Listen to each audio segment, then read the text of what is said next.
Hello বন্ধুরা, কেমন আছো তোমরা? আশা করছি ভালো আছো। আমার চ্যানেলে তোমাদের সবাইকে স্বাগত। আজকে আমি তোমাদের ম্যাগি তৈরি করে দেখাবো। ম্যাগি তো তোমরা সবাই জানো কেমন করে তৈরি করতে হয়। আমি এরকমভাবে করি, আর এই ম্যাগিটা বাচ্চা বড় সবার খুব পছন্দের। আর তোমরাও এটা বানিয়ে দেখবে, খুব ভালো লাগবে। তো চলো আজকে আমি ম্যাগি তৈরি করে দেখাই তোমাদের। তার জন্য আমি এখানে আলু দুটো ছোট ছোট লম্বা লম্বা করে, যেমন আলু ভাজা করে এরকমভাবে কেটে নিয়েছি। তার সাথে নেব দুটো ডিম, আর নেব এই ম্যাগি। আর এই ম্যাগিটা আমি 3টে পিস নিয়েছি, আর তার জন্য পরিমাণ মতো জল দিয়েছি। আর এই জলটা যখন ফুটে উঠবে তখন আমি ম্যাগিটার মধ্যে দিয়ে দেব।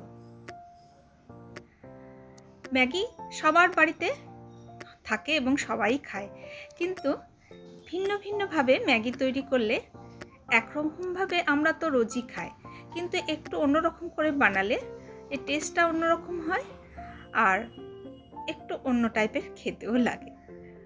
তো জলটা ফুটে গেছে, এখানে এবার আমি এই ম্যাগিটা দিয়ে দেব। আর এই ম্যাগিটাকে আমি খুব বেশি সেদ্ধ করব না। আমরা যেরকম চাউমিন করি, চাউমিনে নুন দিই, তারপরে চাউমিন সেদ্ধ করে জল দিয়ে ধুয়ে নিই, এটাও ঠিক ওইভাবেই করব। আমি ম্যাগিটার জলটা ফেলে দেব, আর এই ম্যাগিটা খুব সেদ্ধ করব না। হাত দিয়ে দেখব ম্যাগিটা মোটামুটি একটু সামান্য নরম হয়েছে, একটু শক্ত আছে, সেই সময় আমি এটাকে জল দিয়ে ধুয়ে নেব আর এই জলটা ফেলে দেব।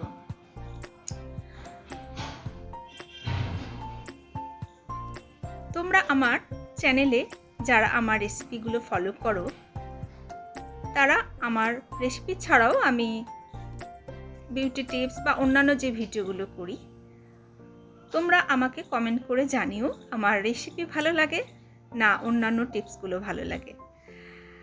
আর তোমরা যেগুলো পছন্দ করো আমাকে কমেন্ট করে জানিও, তাহলে আমি তোমাদের অনুরোধে আমি সেই সব ভিডিওগুলো তৈরি করব। আর যারা এখন আমার চ্যানেলটিকে সাবস্ক্রাইব করোনি, তারা আমার চ্যানেলটিকে সাবস্ক্রাইব করে দিও। আর আমার চ্যানেলে যারা নতুন সদস্য, তাদেরকে অসংখ্য ধন্যবাদ আমার চ্যানেলটিকে ফলো করার জন্য। এখানে ম্যাগিটা আধসেদ্ধ হয়ে গেছে, এবার আমি একটা ছাঁকনিতে করে এর জলটা ঝরিয়ে নেব, আর একটু কলের ঠান্ডা জলে এটাকে আমি ধুয়ে নেব।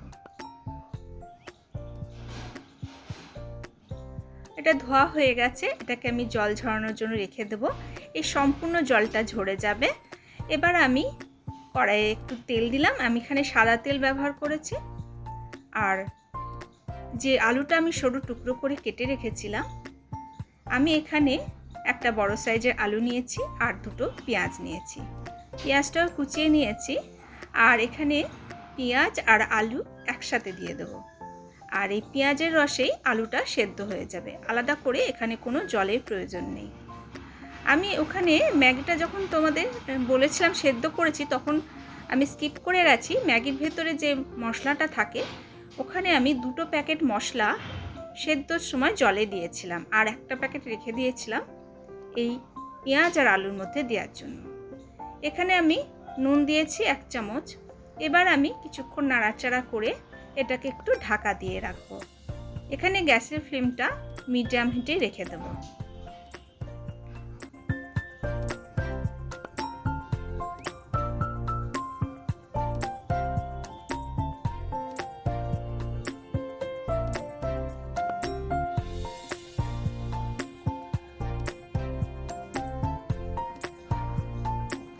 আর যে 1 প্যাকেট মশলা রেখেছিলাম, সেই 1 প্যাকেট মশলাটা এর মধ্যে দিয়ে দেব। কিছুক্ষণ নাড়াচাড়া করব, মশলার একটা কাঁচা গন্ধ আছে সেটা চলে যাবে, আর আলুটা এই পেঁয়াজের রসে সেদ্ধ হয়ে যাবে। আমি ওদিকে 2টো ডিম রেখেছি, আর এই ডিমটা আমি কিছুক্ষণ পর দেব। তার জন্য ডিমটাকে আমি আলাদা করে একটা বাটিতে আমি ভেঙে ভালো করে ফেটিয়ে নেব।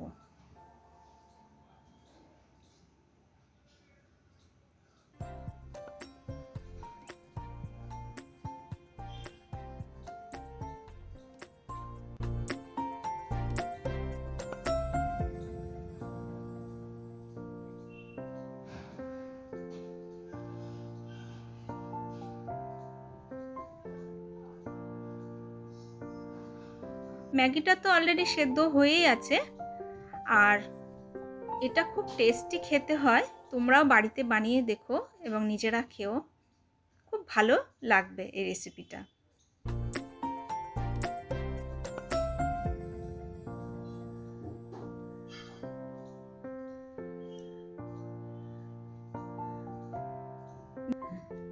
এরপরে আমি বেশিক্ষণ নাড়াচাড়া করব না। আলু, পেঁয়াজ আর ডিমের সাথে খুব ভালো করে এটা নেড়ে 2-3 মিনিট নেড়ে নিয়ে এটা তৈরি হয়ে যাবে। এবার আমি পরিবেশন করব। এটা তোমরা যে কোনো সসের সাথেই খেতে পারো।